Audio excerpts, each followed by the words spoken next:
혹시 월요일부터 금요일, 어쩌면 토요일까지 여러분의 일주일을 완전히 다른 시각으로 보게 될 수도 있는 오늘 이야기 한번 시작해 볼까요? 자, 바로 이 질문을 오늘 우리가 함께 파고들어 볼 건데요. 만약 여러분의 직업이요, 그냥 돈 버는 수단을 넘어서 가장 중요한 소명을 실천하는 무대라면 어떨 것 같으세요? 이 생각의 작은 전환이 어쩌면 여러분의 모든 걸 바꿔놓을지도 모릅니다. 오늘 이야기는 한 남자로부터 시작됩니다.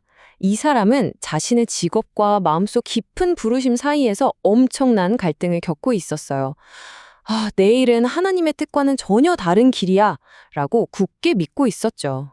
이분은요, 무려 4대째 엔지니어이자 과학자 집안에서 태어났습니다. 그런데 고등학교 때 신앙을 갖게 되면서 화학공학 박사 학위를 따기로 결심해요.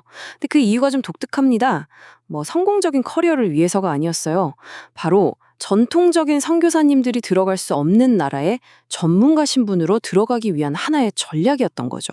하지만 이 여정 정말 길고 험난했습니다. 무려 20년이에요, 20년. 그 긴 시간 동안 단 하나의 고통스러운 줄무늬 그의 머릿속을 떠나지 않았습니다.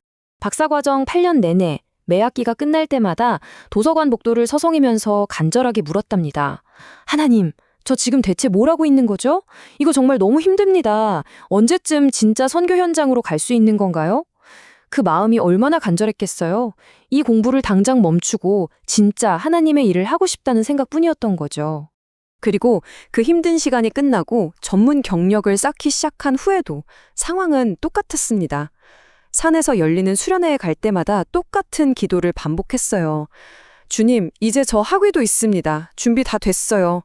우리 대체 언제 떠나는 겁니까? 여전히 자기가 있어야 할 곳이 아닌 다른 곳에 있다는 그 느낌. 아직 채워지지 않은 소명에 대한 갈증이 그를 계속해서 괴롭혔던 겁니다.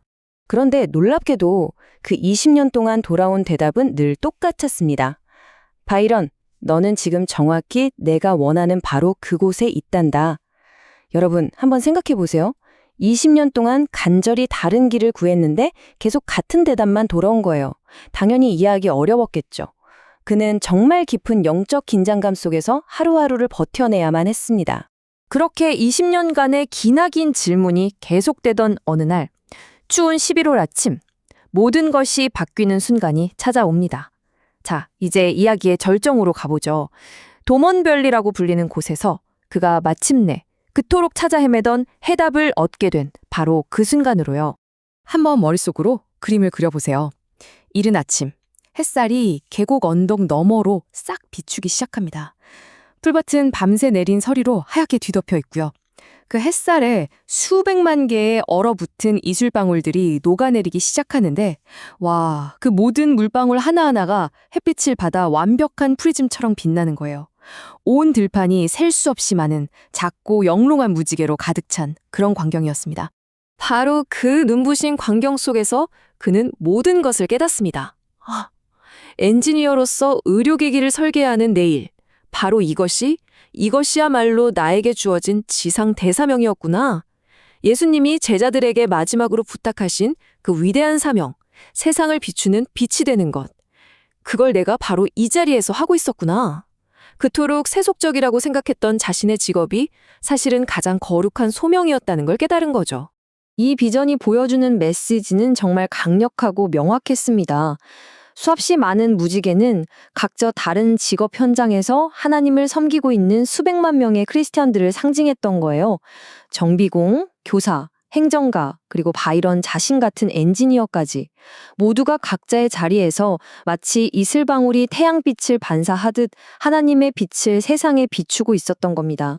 자, 그렇다면 이 바이런의 놀라운 개인적인 깨달음을 신학적으로는 어떻게 뒷받침할 수 있을까요? 여기서부터는 사도 바울이 제시하는 일에 대한 청사진, 그러니까 우리의 평범한 9시부터 5시까지의 일을 위한 신학적인 틀을 한번 살펴보겠습니다. 초대교회의 가장 영향력 있는 리더 중 한 명이었던 사도 바울은요, 우리의 신앙과 일을 하나로 묶는 아주 명확한 3단계 패턴을 제시합니다. 화면에 보시는 것처럼요, 먼저 첫째, 맥락이 중요합니다.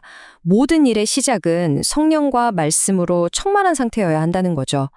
그리고 둘째는 아주 구체적인 명령입니다. 마음을 다해서 일하되, 이게 사람 보라고 하는 게 아니라 주님께 하듯 하라는 겁니다. 그리고 마지막 셋째는 기도인데요. 그냥 막연한 기도가 아니라 지금 내가 맡은 바로 그 일을 탁월하게 해낼 수 있는 힘과 지혜를 구체적으로 구하라는 거예요. 여기서 정말 흥미로운 지점이 나옵니다. 바울은요, 부르심에 따라 필요한 기도가 다르다는 걸 명확하게 구분해요. 20년 동안 선교지로 가고 싶어 했던 바이런 같은 사람에겐 어쩌면 문이 열리길 기도하는 게 맞았을지도 모르죠. 하지만 엔지니어로서 일하고 있는 바로 지금의 그에게 바울이 제시하는 기도는 달랐습니다. 그건 바로 지금 하고 있는 그 업무를 탁월하게 감당할 힘을 구하는 기도였어요. 이게 뭘 의미할까요? 우리가 세속적이라고 부르는 역할에서 탁월함을 발휘하는 것, 그 자체가 얼마나 하나님 앞에서 중요한지를 보여주는 겁니다. 그리고 바로 이 구절, 골로새서 3장 23절이 이 모든 신학적 논증에 쐐기를 박습니다. 무슨 일을 하든지 마음을 다하여 주께 하듯 하고 사람에게 하듯 하지 말라. 잘 생각해보면요. 여기서 중요한 건 직장에서 막 설교를 하라는 명령이 아니에요. 우리가 하는 일 그 자체를 예배의 행위로 만들라는 겁니다. 자, 그럼 이 모든 걸 우리 삶에 어떻게 적용할 수 있을까요? 당신의 일이 곧 선교다. 이 말을 우리의 월요일부터 토요일까지의 소명으로 어떻게 끌어안을 수 있을지 지금부터 이야기해 보겠습니다. 우리는 너무나 오랫동안 신성한 일과 세속적인 일을 나누는 잘못된 생각에 갇혀 있었던 것 같아요. 목사나 선교사의 일은 거룩하고 회사원의 일은 그냥 돈벌이 수단이라는 식이죠. 하지만 진실은 다릅니다. 하나님 앞에서는요, 모든 일이 거룩한 소명이 될 수 있다는 겁니다. 이 둘을 나누는 건 우리의 소명을 갉아먹는 파괴적인 거짓말일 뿐입니다. 그렇다면 이제 우리는 선교라는 단어의 의미를 다시 생각해야 합니다. 선교, 그건 단순히 복음을 말로 전하는 것만을 의미하지 않아요. 여러분이 매일의 직업 현장에서 보여주는 그 탁월함, 그 정직함, 그리고 동료를 향한 그 작은 사랑을 통해 하나님의 성품을 세상에 드러내는 모든 행위, 바로 그것이 진짜 선교입니다. 통계를 보면요. 대부분의 직장인들은 깨어있는 시간의 최소 50%를 직장에서 보낸다고 합니다. 자그마치 50%예요. 이건 뭘 의미하냐면 여러분의 직장이 여러분의 삶에서 가장 큰 영향력을 발휘하는 단 하나의 영역이라는 뜻입니다. 자, 이 모든 사실을 알게 된 지금 다가오는 월요일 아침, 여러분은 여러분의 일을 어떻게 다르게 바라보시겠습니까? 거창한 계획을 세우라는 게 아니에요. 당장 월요일에 처리해야 할 첫 번째 이메일을 한번 떠올려 보세요. 아니면 작성해야 할 보고서의 첫 문장, 혹은 동료와 나누게 될 첫 대화도 좋습니다. 바로 그 작은 순간에 어떻게 하면 어제보다 조금 더 탁월하게, 조금 더 정직하게, 조금 더 사랑으로 임할 수 있을까요?